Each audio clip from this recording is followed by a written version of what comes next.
Cô,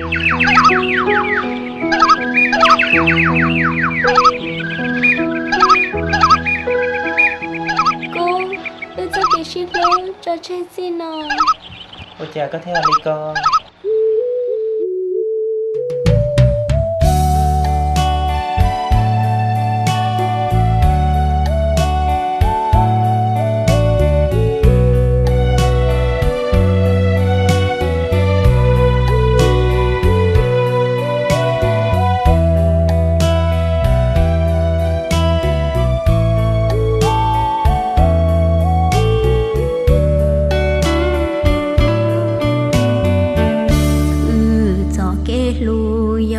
Rong li nó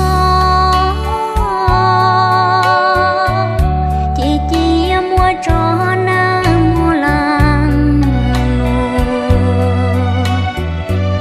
bao tiền xí lù lời vua chỉ ta vì gió tê lao lỡ chỉ bỏ rong giờ cái lù nói nhua xì ha giờ đã đang chỉ tao lo chê kiên giờ cho ê thì chỉ yêu phương chia kê trao thì chỉ lý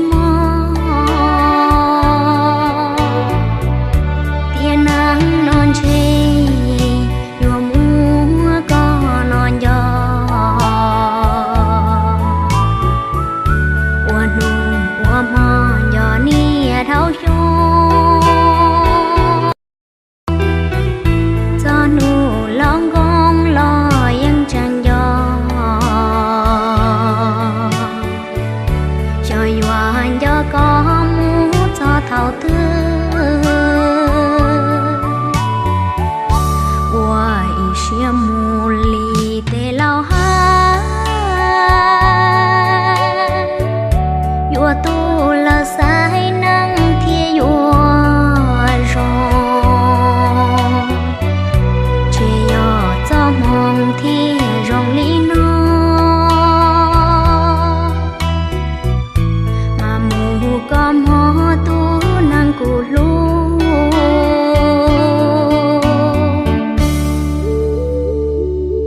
Minh Thái, cô hay đốt con à? Xin nó nào mù, con chỉ đi cho cụ tụt tụt chứ? Cụ tụt sẽ tới tụt nhà được cụ tụt tụt rồi, cứ cho cụ tụt tụt một chỗ nhà sẽ sai ta xin nó.